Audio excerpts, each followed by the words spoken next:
Hello friends, Vardhan academy में आप सभी का स्वागत है। दोस्तों, आज की इस वीडियो में हम लोग उत्तर प्रदेश जूनियर शिक्षक भर्ती 2021 से संबंधित जो कंपलसरी पेपर है, जो मतलब आप विज्ञान वर्ग से हो, विज्ञान गणित वर्ग से हो, एसएसटी से हो या फिर संस्कृत, हिंदी और अंग्रेजी से हो, तो 50 नंबर ये सबके में आएगा। ठीक है, चाहे जिस भी वर्ग से आप लोग हो, तो 50 नंबर का ये पेपर आपका कंपलसरी है। तो इसी का आज हम लोग दूसरा पार्ट पढ़ेंगे। ठीक है, इससे पहले एक प्रैक्टिस सेट हम लोग सॉल्व कर चुके हैं, ये दूसरा है। और साइंस के भी 2 हम लोग कंप्लीट कर चुके हैं। ठीक है, तो चलिए आज की वीडियो स्टार्ट करते हैं। और इसको साथ साथ मैंने ये प्रीमियर लगा दूंगा, इसमें आप लोग अपना लाइव एक तरीके से अपना कमेंट करते रहिए, जिससे आपको पता रहता है कि आप लोग को कितने क्वेश्चन सही हो रहे हैं। ठीक है, ऐसा करिए कि मतलब आंसर मैं बताऊं उससे पहले ही आप लोग अपना आंसर लगा चुके हों। ठीक है, और जितना भी स्कोर हो आप लोग कमेंट बॉक्स में बताइए, जिससे मुझे ये चीज पता चलती रहेगी कि आपका स्कोर कैसा चल रहा है और भविष्य में। अभी नहीं, लेकिन कम से कम जब पेपर नजदीक आ जाएगा तब तक ये चीजें कंफर्म हो जाएंगी कि स्कोर कितना रहने वाला है लोगों का। ठीक है, इसके अलावा कट ऑफ भी किया जा सकती है। ये सभी चीजें बहुत थोड़ा सा लंबा समय तक ये सब चीजें होती रहेंगी, तो मुझे आसानी रहेगी समझने में। ठीक है, तो चलिए आज की वीडियो स्टार्ट करते हैं और देखते हैं कि आज का जो प्रैक्टिस सेट है ये आप लोग सॉल्व कर पाते हैं। ठीक है, तो पहला क्वेश्चन देखिए, सामान्य ज्ञान, समसामयिक घटना, तार्किक ज्ञान। देखिए इसमें पहला क्वेश्चन देखिए, बहुत अच्छा है। करंट का क्वेश्चन है पहला। भारतीय गणितज्ञ जिन्हें हाल ही में गणित का प्रतिष्ठित माइकल एवं शीला हेल्ड पुरस्कार 2021 का विजेता घोषित किया है, तो संयुक्त रूप से इनको किया गया है। ऑप्शन है निखिल श्रीवास्तव, मंजुल भार्गव, अक्षय अक्षय वेंकटेश, प्रोफेसर प्रोफेसर मरियम मिर्जा खानी। इनमें से कौन ऐसा है जिसको चुना गया है? तो इसका जो राइट आंसर है वो है आपका ऑप्शन ए। ठीक है, निखिल श्रीवास्तव, ये भारतीय युवा गणितज्ञ हैं निखिल श्रीवास्तव। इनको 2 अन्य लोगों के साथ यह पुरस्कार दिया गया है। ठीक है, नेक्स्ट है क्वेश्चन नंबर 2। संयुक्त राष्ट्र के आर्थिक और सामाजिक मामलों, ठीक है, के जनसंख्या विभाग द्वारा जारी इंटरनेशनल माइग्रेशन 2021 रिपोर्ट के संदर्भ में निम्न कथनों में से कौन से कथन सत्य हैं? ठीक है, काफी अच्छा क्वेश्चन है। अगर आपने जो 6 महीने वाली आपकी जो करंट अफेयर है उस वो सही से पढ़ी होगी घटनासार की, तो उसमें ये सारे मिल जाएंगे आपको। पहला है प्रवासी के रूप में भारतीय लोग सर्वाधिक रूप से यूएई में रह रहे हैं। दूसरा है प्रवासियों के मामले में भारत दूसरे स्थान पर है। तीसरा है मैक्सिको के सबसे अधिक लोग दूसरे देशों में रहते हैं। तो ऑप्शंस आपके पास हैं केवल एक, दो और तीन, एक और तीन, एक, दो और तीन। क्वेश्चन आप लोग फिर से देख सकते हैं। तो कौन सा कथन सत्य है? तो इसमें सिर्फ पहला सत्य है। ठीक है, प्रवासी के रूप में भारतीय लोग सर्वाधिक कहाँ रह रहे हैं? यूएई में। ठीक है, ठीक है, मतलब सर्वाधिक प्रवासियों के मामले में भारत पहले पायदान पर है। देखिए सब यहाँ पे लिखा है दूसरे पायदान पे, भारत सबसे पहले पायदान पे, सबसे ज्यादा भारत के लोग विदेशों में रह रहे हैं। ठीक है, और 2020 में देश से बाहर रहने वाले लोगों की संख्या 18 मिलियन थी, मतलब 1.8 करोड़। ठीक है, 1.8 मतलब 1 करोड़ 80 लाख लोग लगभग भारत से बाहर रह रहे हैं, ये समझ लीजिए। और संयुक्त अरब अमीरात मतलब यूएई में लगभग 3.5 मिलियन तो लोग सिर्फ वहीं रह रहे हैं। ठीक है, 3.5 मिलियन, 18 मिलियन में 3.5 मिलियन लोग यूएई में रह रहे हैं। इसके बाद दूसरे नंबर पे अमेरिका में रह रहे हैं। ठीक है, तो फर्स्ट पे यूएई में, दूसरे पे अमेरिका में रह रहे हैं। नेक्स्ट है, उस न्यायमूर्ति का नाम बताइए जिन्होंने जनवरी 2021 में जो broadcasting content complaints complaints counselling BCCC की पहली महिला चेयरपर्सन बनी है। गीता मित्तल, मंजुला चेल्लूर, इंदु मल्होत्रा या इंदिरा बनर्जी। तो इसका जो राइट आंसर है वो है आपका ऑप्शन ए, गीता मित्तल। ठीक है, नेक्स्ट क्वेश्चन है क्वेश्चन नंबर 4। अमेरिकी नवनिर्वाचित राष्ट्रपति जो बाइडेन के संदर्भ में निम्न कथनों में से कौन सा कथन सत्य है? जो बाइडेन अमेरिका के 46वें राष्ट्रपति हैं। अमेरिकी राष्ट्रपति चुनाव में वह डेमोक्रेटिक पार्टी के उम्मीदवार थे। वे 2009 से 17 तक अमेरिका के 47वें उपराष्ट्रपति रह चुके हैं। ऑप्शंस उसी तरीके से हैं आपके, केवल एक, दो और तीन, एक, दो, एक और तीन, एक, दो और तीन। तो आप लोग फिर से एक बार देख लीजिए, काफी अच्छा क्वेश्चन है। इसी टाइप के क्वेश्चन आपको मिलेंगे। अब देखिए, आपको टाइम के हिसाब से करना है। ठीक है, आपके 150 क्वेश्चन होंगे, 150 टाइम मिलेगा समय। तो आप लोग जैसे अगर मैथ साइंस से हैं तो आपको ऑलरेडी अपना यहाँ पर मैथ्स के लिए थोड़ा टाइम बचा के रखना पड़ेगा। मैथ्स के लिए आपको कोशिश करें कि 1.5 घंटे में बाकी चीजें करें, और 1 घंटा जो एक्स्ट्रा जो आपका बचेगा उसमें आप लोग 1 घंटा आप लोग मैथ्स के लिए बचा के रखें, अगर आप मैथ साइंस से हैं तो। ठीक है, तो यहाँ पे देख लेते हैं इसका जो राइट आंसर है। क्वेश्चन नंबर 4 का जो राइट आंसर है वो है आपका ऑप्शन डी, एक, दो और तीन। ठीक है, एक, दो, तीन, ये तीनों सही हैं। मतलब यहाँ से आप लोग देख सकते हैं कि जो बाइडेन क्या है, 46वें राष्ट्रपति हैं। ठीक है, और अमेरिकी राष्ट्रपति चुनाव में वो डेमोक्रेटिक पार्टी के ही उम्मीदवार हैं। ठीक है, क्योंकि बराक ओबामा भी डेमोक्रेटिक पार्टी से हैं, और जब वो थे तभी ये उपराष्ट्रपति भी रहे हैं। 2009 से 2017 तक ये अमेरिका के 47वें उपराष्ट्रपति रह चुके हैं। ठीक है, अब देखिए क्वेश्चन नंबर 5। प्रधानमंत्री नरेंद्र मोदी ने पश्चिमी डेडिकेट, ठीक है, फ्रंट कॉरिडोर के न्यू रेवाड़ी का हाल ही में उद्घाटन किया है। न्यू मदार किस राज्य में है? राजस्थान, उत्तर प्रदेश, महाराष्ट्र या गुजरात? तो ये है आपका ऑप्शन ए, राजस्थान में। ठीक है, न्यू मदार कहाँ है? ये है रेवाड़ी में। रेवाड़ी, यहाँ पे रेवाड़ी से ही आप समझ जाएंगे ये राजस्थान में है। Next question, question number 6। भारतीय रिजर्व बैंक आरबीआई ने धन के तत्काल लेन देन की प्रणाली आरटीजीएस को अब वर्ष के सभी दिन 24 घंटे के लिए शुरू कर दी है। आरटीजीएस के संदर्भ में निम्न कथनों में से कौन से कथन सत्य हैं? आरटीजीएस का पूर्ण रूप है रियल ट्रांजैक्शन ग्रॉस सेटलमेंट। दूसरा है आरटीजीएस से न्यूनतम 2 लाख रुपए का लेन देन किया जा सकता है। तीसरा है आरटीजीएस प्रणाली में अधिकतम राशि के लेन देन की कोई सीमा नहीं है। ऑप्शंस है केवल 1, 2 और 3, 1 और 3, 1, 2 और 3। ठीक है, यहां से थोड़ा ब्रश चेंज कर लेते हैं, आप लोग तब तक अपना आंसर चुन लीजिए। ठीक है, क्वेश्चन नंबर 6। तो इसका जो राइट आंसर है वो है आपका ऑप्शन बी, 2 और 3। 2 और 3 इसमें सही है। दूसरा है आरटीजीएस से न्यूनतम 2 लाख रुपए का लेन देन किया जा सकता है। और तीसरा है आरटीजीएस प्रणाली में अधिकतम राशि के लेन देन की कोई सीमा नहीं है। ठीक है, तो ये ही राइट आंसर होगा। और रही बात जो पहला है तो वो गलत है, क्योंकि पहला इसमें रियल ट्रांजेक्शन नहीं होगा, यहाँ पे होगा real time gross settlement. Real time gross settlement, RTGS, real time gross settlement. ठीक है, यहाँ पे ट्रांजेक्शन की जगह टाइम होगा, रियल टाइम, बस बाकी आप लोग वही रहेगा, real time gross settlement. Next है क्वेश्चन नंबर 7। भारत ने हाल ही में MRSM का सफल परीक्षण किया है। इस मिसाइल के संदर्भ में निम्न कथनों में से कौन से कथन सत्य हैं? यह मध्यम दूरी की हवा से हवा में मार करने वाली मिसाइल है। इस मिसाइल को डीआरडीओ ने इजराइल एरोस्पेस इंडस्ट्रीज के साथ मिलकर डिजाइन किया है। इसकी मारक क्षमता 70 किलोमीटर तक है।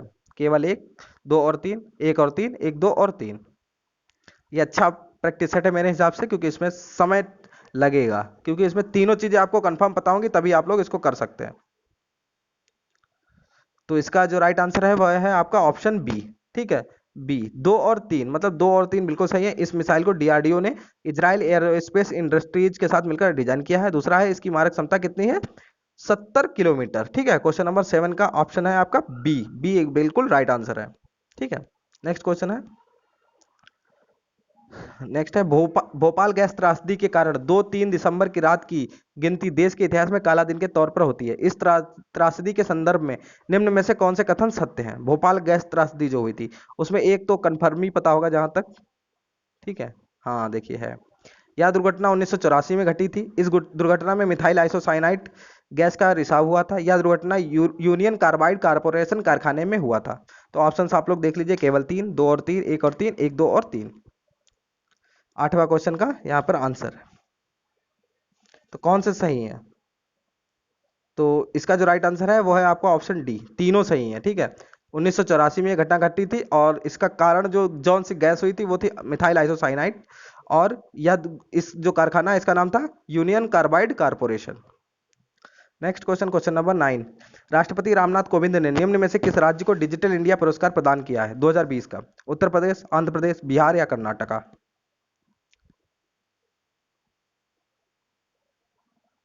तो इसका जो राइट आंसर है वो है ऑप्शन सी, बिहार। ठीक है, नेक्स्ट क्वेश्चन है, हाल ही में एडेल गिव हुरुन इंडिया की रिपोर्ट 2020 के अनुसार वित्तीय वर्ष 2020 में सबसे दानवीर भारतीय हैं? रतन टाटा, मुकेश अंबानी, अजीम प्रेमजी, शिव नडार?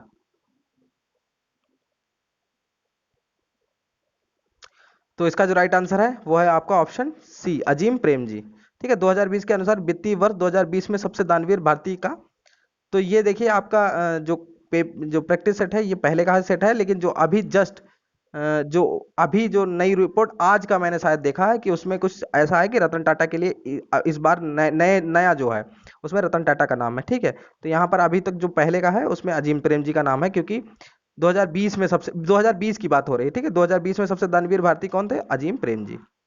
नेक्स्ट है, बुद्ध को महापरिनिर्वाण कहाँ प्राप्त हुआ था? बोध गया, कुशीनगर, राजगृह या वैशाली? तो इसका जो राइट आंसर है महापरिनिर्वाण, मतलब महापरिनिर्वाण मतलब उनकी मृत्यु कहाँ हुई थी? तो वो हुई थी कुशीनगर या कुशीनारा। ठीक है, जन्म कहाँ हुआ था? लुम्बिनी में हुआ था। गृह त्याग कहाँ किया था? राजगृह में किया था। गृह त्याग, घर छोड़ा था, महाभिनिष्क्रमण। ठीक, ज्ञान की प्राप्ति हुई थी बोध गया में, और मृत्यु उनकी कुशीनगर में हुई थी। ठीक है, नेक्स्ट क्वेश्चन है, प्राचीन भारत के महान व्याकरण विद पतंजलि किसके समकालीन थे? किसके समकालीन थे? चंद्रगुप्त मौर्य, अशोक, पुष्यमित्र शुंग या वसुमित्र? तो इसका जो राइट आंसर है वो है ऑप्शन सी, पुष्यमित्र शुंग के। पतंजलि जो थे, महर्षि पतंजलि, वो पुष्यमित्र शुंग के समकालीन थे। पहली बार भारत पर आक्रमण करने वाला मुस्लिम कौन था? फिरदौस शाह, मोहम्मद गौरी, मोहम्मद बिन कासिम या महमूद गजनवी? इसका जो राइट आंसर है वो है आपका ऑप्शन सी, मोहम्मद बिन कासिम ने पहली बार भारत पर आक्रमण किया था। ठीक है, मुस्लिम आक्रमणकारी। नेक्स्ट क्वेश्चन, किस सिख गुरु ने आदि ग्रंथ संकलित किया था? गुरु अंगद, गुरु रामदास, गुरु अर्जुन देव, ठीक है, गुरु हरराय? तो इसका जो राइट आंसर है वो है आपका ऑप्शन सी, गुरु अर्जुन देव। ठीक है, सिखों के पांचवें गुरु अर्जुन देव ने आदि ग्रंथ को संकलित किया था। ठीक है, नेक्स्ट क्वेश्चन है, इनमें से किसने भूमि मापांकन की व्यवस्था प्रारंभ की? बहादुर शाह, शेर शाह, शाहजहां या अकबर? तो इसका जो राइट आंसर है वो है आपका ऑप्शन बी, शेर शाह ने।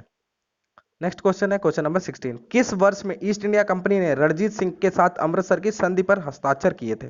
1800, 1805, 1806 या 1809? ये क्वेश्चन बहुत अच्छा है, देखते हैं कितने लोग इसको बता सकते हैं।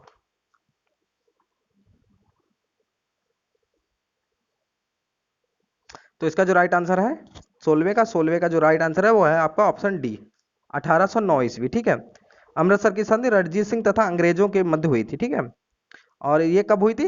1809 में मार्ले मिंटो, लॉर्ड मिंटो के दूत चार्ल्स मेटकॉल्फ से अमृतसर की संधि किया था। ठीक है, नेक्स्ट है, निम्नलिखित में से कौन सी प्रणाली भारत में ब्रिटिश शासन के दौरान भू राजस्व प्रणाली से संबंधित नहीं थी? जमींदारी, स्थायी बंदोबस्त, महालवाड़ी, दस्तक या रैयतवाड़ी? तो कौन सी नहीं थी इसमें पूछा गया, संबंधित नहीं थी। तो 17वें का जो राइट आंसर है वो है आपका दस्तक, दस्तक जो है वो नहीं थी। नेक्स्ट है क्वेश्चन नंबर 18, ब्रह्म समाज की स्थापना किसने की थी? राजा राम मोहन राय, स्वामी विवेकानंद, स्वामी दयानंद सरस्वती, राजगोपाल चट्टोपाध्याय? तो इसका जो राइट आंसर है वो है आपका ऑप्शन ए, राजा राममोहन राय ने। ठीक है, नेक्स्ट क्वेश्चन, अमृतसर में जलियांवाला बाग कुख्यात नरसंहार किस दिन घटित हुआ था? 13 अप्रैल 1920, 13 अप्रैल 1919, 14 अप्रैल 1920, 19 अप्रैल 1919? तो इसका जो राइट आंसर है, कॉमन क्वेश्चन है, उम्मीद है आप लोगों को पता होगा। ठीक है, नहीं पता तो ये गलत बात है, ये चीजें आपको नॉर्मली पता होनी चाहिए। तो 19वें का जो राइट आंसर है वो है ऑप्शन बी, 13 अप्रैल 1919 को। नेक्स्ट क्वेश्चन, सिंधु घाटी सभ्यता के बारे में इनमें से कौन सा कथन सत्य है? सिंधु लोग कपास का उत्पादन करने वाले पहले थे, उन्होंने लकड़ी के बक्से में अनाज भंडारित किया। सिंधु घाटी सभ्यता पंजाब, सिंध, बलूचिस्तान, गुजरात, राजस्थान और पश्चिम बंगाल के कुछ हिस्सों को कवर करती है। सिंधु लोग कुत्तों, बिल्लियों और घोड़ों को बड़े पैमाने पर पालते थे। तो इसमें ऑप्शन आपका कौन सा सही है, कौन सा कथन सत्य है? तो इसका जो राइट आंसर है ऑप्शन ए, सिंधु लोग कपास का उत्पादन करने वाले पहले थे। ठीक है, कपास भारत की आदि फसल है जिसकी खेती बहुत ही बड़ी मात्रा में की जाती है। ठीक है, तो इसकी जो शुरुआत थी वो किसने की थी? यही सिंधु घाटी की सभ्यता के लोगों ने ही सबसे पहले इसकी शुरुआत की थी। ठीक है, नेक्स्ट क्वेश्चन है, कर्क रेखा निम्नलिखित में से किन राज्यों से गुजरती है? गुजरात, झारखंड, असम या असम, मिजोरम? अब देखिए इसमें किन किन चारों से, पहले 1 2 3 4 चारों से गुजरती है, 1 3 4 से गुजरती है, 1 2 3 4 से, 1 2 4 से गुजरती है, या 1 और 2 से? इसके लिए मैंने एक ट्रिक भी बताई थी, जब एक बार एक क्वेश्चन फंसा था सामने तो मैंने इसकी ट्रिक बताई थी, उम्मीद है आप लोगों को इसका आंसर पता होना चाहिए। तो इसका जो ऑप्शन है वो ऑप्शन सी बिल्कुल सही है, 1 2 और 4। ठीक है, गुजरात, झारखंड और मिजोरम। ठीक, असम इसमें नहीं आता है। मित्र पर गमछा झार, ठीक है, ये मैंने बताया था। नेक्स्ट क्वेश्चन है, वह कौन सा सर्वोच्च पर्वत शिखर है जो पूरी तरह से भारत में स्थित है? कंचनजंगा, नंदा देवी, केटू मतलब गाडविन आस्टीन या कामेट? तो इसका जो राइट आंसर है वो है आपका ऑप्शन बी, ठीक है, नंदा देवी। 22वें का ऑप्शन नंदा देवी है। ठीक है, कंचनजंगा विश्व की तीसरी तथा भारत की सबसे ऊंची चोटी है। यह भारत नेपाल सीमा के हिमालय में समुद्र तल से 8,586 शिखर है जो पूरी तरह से भारत में स्थित है। ठीक है, भारत में स्थित है तो कौन है, कंचनजंगा है, सॉरी पहले नंबर कंचनजंगा है। ठीक है, कंचनजंगा भारत नेपाल सीमा में ये है स्थित है। अब पूरी तरह से पूछा गया, यहाँ पे पूरी तरह से पूछा गया, तो पूरी तरह से तो ये तो कंचनजंगा जो भारत और नेपाल में है, ठीक है, भारत और नेपाल की सीमा पर है एक तरीके से। ठीक है, तो ये थोड़ा सा लेकिन पूरी तरीका से अगर कहा जाएगा तो नंदा देवी होगा। ठीक है, तो राइट आंसर इसका होगा नंदा देवी। ठीक है, भारत का सबसे ऊंचा पर्वत है कंचनजंगा, लेकिन जो पूरी तरह से भारत में हो तो वो है नंदा देवी। ठीक है, नेक्स्ट क्वेश्चन है क्वेश्चन नंबर 23, निम्नलिखित में से कौन सी नदी यमुना से नहीं मिलती, केन, सोन, बेतवा या चंबल। इसका जो राइट आंसर है वो है आपका ऑप्शन ऑप्शन बी। 23वें का राइट आंसर है आपका ऑप्शन बी, सोन नदी। ठीक है, और सोन नदी अमरकंटक से निकलती है और ये पटना के समीप गंगा में मिलती है। ठीक है, यमुना से नहीं मिलती है। नेक्स्ट क्वेश्चन, क्वेश्चन नंबर 25, पश्चिमी विक्षोभ जिस कारण उत्तर पश्चिम भारत में बारिश होती है उसका उत्पत्ति स्थल है काला सागर, कैस्पियन सागर, भूमध्य सागर या अरल सागर।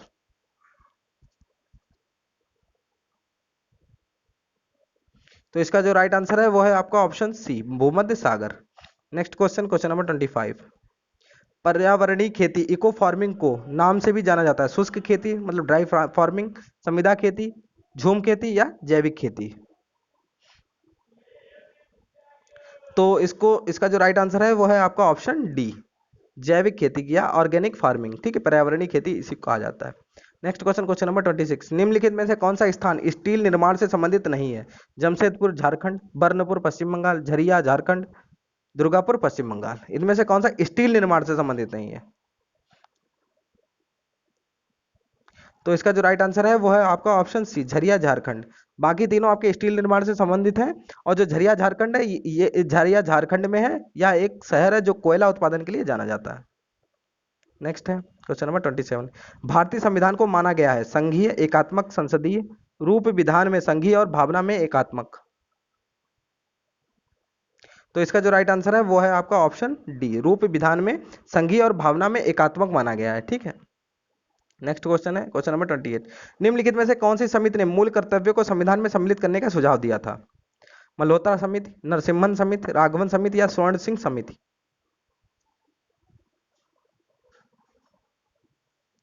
तो इसका सुझाव किसने दिया था, ऑप्शन डी, स्वर्ण सिंह समिति ने। स्वर्ण सिंह समिति ने क्या कहा था, क्वेश्चन नंबर 28 का ऑप्शन डी, मूल कर्तव्यों को संविधान में सम्मिलित करने का सुझाव वर्ष 1976 में 1976 में 42वें संविधान संशोधन द्वारा सरदार स्वर्ण सिंह द्वारा समिति द्वारा दिया गया था। नेक्स्ट है क्वेश्चन नंबर 29, भारतीय संविधान के किस अनुच्छेद के तहत उपराष्ट्रपति का चुनाव होता है, अनुच्छेद 54, अनुच्छेद 63, अनुच्छेद 66 या अनुच्छेद 74। तो 29 का जो राइट आंसर है वो है आपका ऑप्शन सी, अनुच्छेद 66 के तहत। अनुच्छेद 66 के तहत उपराष्ट्रपति के चुनाव की प्रक्रिया का वर्णन किया गया। ठीक है, अनुच्छेद 63 के अनुसार भारत का एक उपराष्ट्रपति होगा। 63 के हिसाब से होता है कि भारत का एक उपराष्ट्रपति होगा, लेकिन किसके तहत चुनाव पूछा गया है, तो 66 के तहत उपराष्ट्रपति के चुनाव की प्रक्रिया का वर्णन किया गया है। ठीक है, वर्णन इसमें भी किया गया है उपराष्ट्रपति का, लेकिन चुनाव का, उपराष्ट्रपति के चुनाव का वर्णन अनुच्छेद 66 में किया गया है, तो अनुच्छेद 66 होगा इसका आंसर। भारत के केंद्रीय मंत्रिमंडल में अधिकतम कितने मंत्री हो सकते हैं, लोकसभा की कुल संख्या का 15%, लोकसभा की कुल संख्या का 10%, लोकसभा की कुल संख्या का 5% या लोकसभा की कुल संख्या का 20%। तो इसका जो राइट आंसर है वो है आपका ऑप्शन ए, लोकसभा की कुल संख्या का 15%। नेक्स्ट क्वेश्चन, क्वेश्चन नंबर 31, पंचायती राज व्यवस्था के तहत ग्राम सभा के सदस्य कौन है, गांव के सभी सदस्य, गांव के सभी सदस्य जिनकी आयु 16 वर्ष से अधिक है, पंचायत क्षेत्र में मतदाता के रूप में पंजीकृत सभी वयस्क सदस्य, पंचायत क्षेत्र की महिलाओं को छोड़कर गांव के सभी सदस्य। 31वें का ऑप्शन सी, पंचायत क्षेत्र में मतदाता के रूप में पंजीकृत सभी वयस्क सदस्य। नेक्स्ट क्वेश्चन, क्वेश्चन नंबर 32, संविधान का 52वां संशोधन संबंधित है दल बदल से, आरक्षण से, निर्वाचन से या अल्पसंख्यकों के संरक्षण से। तो इसका जो राइट आंसर है वो है आपका ऑप्शन ए, दल बदल से। ठीक है, संविधान का 52वां संशोधन है वो दल बदल कानून से संबंधित है। नेक्स्ट क्वेश्चन है, भारत में राष्ट्रीय आय का आकलन करने वाली संस्था है, रिजर्व बैंक ऑफ इंडिया, योजना आयोग, वित्त मंत्रालय या केंद्रीय सांख्यिकी संगठन। ठीक है, तो इसका जो राइट आंसर है 33वें का राइट आंसर है आपका ऑप्शन डी, केंद्रीय सांख्यिकीय संगठन। ठीक है, केंद्रीय सांख्यिकीय संगठन करता है, और इसकी स्थापना कब हुई थी? 2 मई 1951 में, 1951 में। नेक्स्ट क्वेश्चन है क्वेश्चन नंबर 34, नाबार्ड की स्थापना किस वर्ष में हुई थी? Question number 34। तो इसके जो राइट आंसर है वो है आपका ऑप्शन डी, 1982 में। ठीक है, 1982 में इसकी स्थापना हुई थी नाबार्ड की। नेक्स्ट क्वेश्चन है क्वेश्चन नंबर 35, जनगणना 2011 के अनुसार भारत तीसरा सबसे अधिक आबादी वाला राज्य कौन सा है? भारत का तीसरा सबसे अधिक आबादी वाला राज्य कौन सा है? महाराष्ट्र, मध्य प्रदेश, पश्चिम बंगाल या बिहार? ठीक है, पहले में तो कोई शक ही नहीं, पहला तो उत्तर प्रदेश है। ठीक है, तो तीसरा कौन सा है? 35 का डी, ऑप्शन डी, बिहार होगा आपका। ठीक है, बिहार आपका बिल्कुल राइट आंसर है। जनगणना 2000 के अनुसार के अनुसार बिहार जो है वो तीसरे नंबर पे भारत का तीसरा सबसे बड़ा आबादी वाला प्रदेश है, और दूसरे नंबर पे होगा महाराष्ट्र, और पहले पे तो मान लो आपका यूपी है ही। ठीक है, नेक्स्ट क्वेश्चन, इकोनॉमिक सर्वे किसके द्वारा प्रकाशित होता है? रिजर्व बैंक ऑफ इंडिया, योजना आयोग, वित्त मंत्रालय या राष्ट्रीय सांख्यिकी संस्थान? योजना आयोग की जगह पे अब बदल के उसका नाम नीति आयोग कर दिया गया है। ठीक है, लेकिन इसमें क्वेश्चन में दिया गया तो इसी को देख लेते हैं।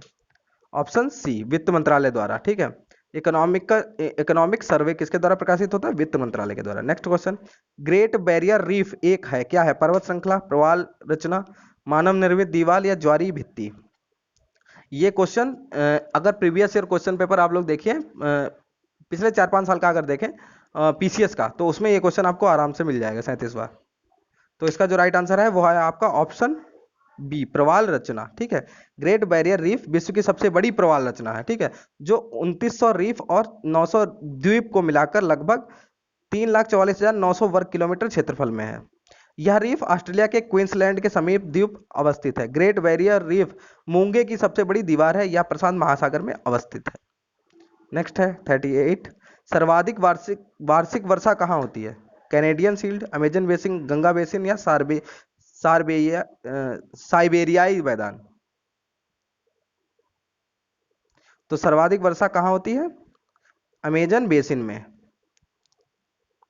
नेक्स्ट क्वेश्चन है क्वेश्चन नंबर 39, भद्रा वन्यजीव अभयारण्य किस राज्य में स्थित है? केरल, मध्य प्रदेश, कर्नाटक या उत्तर प्रदेश? ठीक है, तो 39वें का ऑप्शन सी बिल्कुल सही है, कर्नाटक में। ठीक, भद्रा वन्यजीव अभयारण्य कहाँ है? कर्नाटका में। नेक्स्ट क्वेश्चन है, भारत देश का विश्व विश्व धरोहर स्थलों में संख्या के आधार पर कौन सा स्थान है? मतलब भारत में कितने विश्व धरोहर स्थल है, मतलब उनकी संख्या कौन सा स्थान है पूरे विश्व में? ठीक है, तो चौथा, सातवां, नौवां या 10वां? तो इसका जो राइट आंसर है वो है आपका ऑप्शन बी, 7वां। ठीक है, भारत का विश्व धरोहर स्थल में संख्या के आधार पर भारत का स्थान कौन सा है? 7वां। नेक्स्ट क्वेश्चन है, समय की एसआई इकाई क्या है? घंटा, सेकंड, मिनट या मिली सेकंड? इसका जो राइट आंसर है ऑप्शन बी, सेकंड। नेक्स्ट है, किसी व्यक्ति का पूरा प्रतिबिंब देखने के लिए एक समतल दर्पण की न्यूनतम ऊंचाई होती है, कितनी होती है?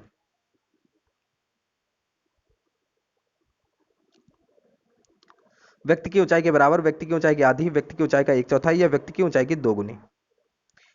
इसका जो राइट आंसर है वो है आपका ऑप्शन बी। ठीक है, मतलब कोई व्यक्ति है अगर समतल दर्पण में पूरा प्रतिबिंब देखना चाहता है, पूरा प्रतिबिंब, तो कम से कम समतल दर्पण की जो न्यूनतम ऊंचाई होती है वो आधा हो अपने से। ठीक है, नेक्स्ट है, न्यूट्रॉन की खोज किसने की थी? जे जे टॉमसन, चैडविक, रदरफोर्ड, मोजले? उम्मीद है ये सबको आता होगा ये क्वेश्चन। ठीक है, ऑप्शन इसका है बी, चैडविक ने। नेक्स्ट क्वेश्चन, निम्नलिखित में से कौन सी धातु सबसे अधिक आघात वर्ध मेलिएबल होती है? तांबा और एल्यूमिनियम, लोहा और एल्यूमिनियम, जस्ता और सीसा, सोना और चांदी? इसका जो राइट आंसर है वो है आपका ऑप्शन डी, सोना और चांदी। ठीक है, नेक्स्ट क्वेश्चन, एंटोमोलॉजी का संबंध किससे? वनस्पति, प्राणी, कीट या रसायन? इसका जो राइट आंसर है वो है आपका ऑप्शन सी, कीटो से। ठीक है, एंटोमोलॉजी का संबंध किससे है? कीटो से। नेक्स्ट है क्वेश्चन नंबर 46, विटामिन सी का रासायनिक नाम क्या है? Ascorbic acid, aspartic acid, citric acid या टार्ट्रिक एसिड। तो 46वें का जो राइट आंसर है वो है आपका ऑप्शन ए, ठीक है, एस्कॉर्बिक एसिड। नेक्स्ट है, वह विकल्प चुने जिसका तीसरे शब्द के साथ ठीक वैसा ही संबंध है जैसा दूसरे शब्द का पहले शब्द के साथ। अब यहाँ पे देख लीजिए, रसोई प्रशीतक, स्नानघर, क्या होगा यहाँ पर? टेलीविजन, उष्ण जल स्रोत मतलब गीजर, माइक्रोवेव ओवन या सिलाई मशीन। काफी इजी है, बहुत इजी क्वेश्चन है ये, ठीक है।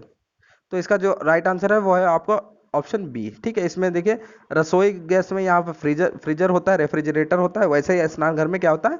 गीजर लगा होता है, ठीक है। नेक्स्ट है, यदि एक कूट भाषा में माइंड को IMDN के रूप में लिखा जाए तो गेम को उसी कूट भाषा में किस रूप में लिखा जाएगा? ऑप्शन आप लोग देख लीजिए, ये भी बहुत इजी है, बहुत इजी है क्वेश्चन। थोड़ा सा भी माइंड लगाइए तो ये उम्मीद है लग जाएगा आपसे, ठीक है। अब मैं बता देता हूं, देखिए यहाँ पे देखिए, पहला अक्षर जो है इसका वो इसमें दूसरा बना दिया गया, जो दूसरा है उसको पहला बना दिया गया। यही आप लोग इस गेम में कर दीजिए, जो दूसरा है वो पहला बना दीजिए तो ए हो गया, और पहले वाले को दूसरा तो जी हो गया, ठीक है। अब यहाँ पे देखिए, तीसरे को चौथा, चौथे को तीसरा बना दिएगा तो ई को तीसरा बना दीजिए, ई हो गया। और तीसरा है उसको चौथा, तीसरा यम है, इसको चौथा बना दीजिए, एम।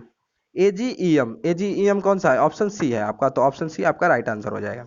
नेक्स्ट है, अप्रैल महीने का पहला दिन बुधवार है, उसी वर्ष में मई माह की पहली तारीख को सप्ताह का कौन सा दिन होगा? शनिवार, शुक्रवार, रविवार, सोमवार। पहले आप लोग थोड़ा सा अपना बुद्धि लगाइए, फिर मैं इसको बताता हूँ। थोड़ा सा भी सोचेंगे तो इजीली आपको ये लग जाना चाहिए, ठीक है, तैयारी के हिसाब से। तो यहाँ पे देखिए, जब एक ही महीने की बात हो रही है तब तो बहुत इजी हो जाता है कि अप्रैल महीने का पहला दिन, तो मतलब 1 तारीख जो है वो आपकी बुधवार होगी, ठीक है। तो अगली बुधवार कितने को पड़ेगी? 8 को पड़ेगी। उसका अगला बुधवार कितनी तारीख को पड़ेगा? 8 7 15 को पड़ेगा। उसका अगला कब पड़ेगा? तो ये आपका 22 को पड़ेगा। और उसका अगला जो बुधवार पड़ेगा वो आपका 29 को पड़ेगा, ठीक है। पूछा क्या गया है कि अगले माह की मतलब मई महीने में पहली तारीख कब पड़ेगी? तो 29 को देखिए बुध पड़ रहा है, और 30 को पड़ेगा आपका बृहस्पतिवार, ठीक है। 30 को बृहस्पतिवार, और 30 दिन का ही आपका अप्रैल का महीना होता है, तो 30 को पड़ रहा है बृहस्पति, तो 1 मई को क्या पड़ेगा? शुक्रवार। तो आंसर क्या हो जाएगा आपका? शुक्रवार, ठीक है। जब 1 महीने का ही है तो आसानी से आप लोग ऐसे लगा सकते हैं। नेक्स्ट एंड लास्ट क्वेश्चन, दिए गए कथनों और निष्कर्षों को ध्यान से पढ़ें, यह मानते हुए कि कथनों में दी गई जानकारी सत्य है, भले ही यह सामान्यतः ज्ञात तथ्यों से अलग ही क्यों ना हो।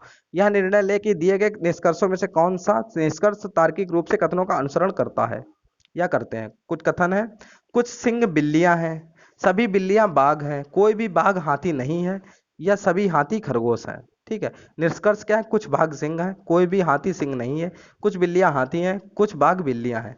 केवल निष्कर्ष 2 अनुसरण करता है, ऑप्शंस है। केवल निष्कर्ष 1 और 3 अनुसरण करते हैं, केवल निष्कर्ष 2 और 4 अनुसरण करते हैं, केवल निष्कर्ष 1 और 4 अनुसरण करते हैं, ठीक है। थोड़ा छोटा कर दूं, यहां से आप लोग देख सकते हैं। लास्ट क्वेश्चन है, ठीक है, लगाने की कोशिश करिए आप लोग।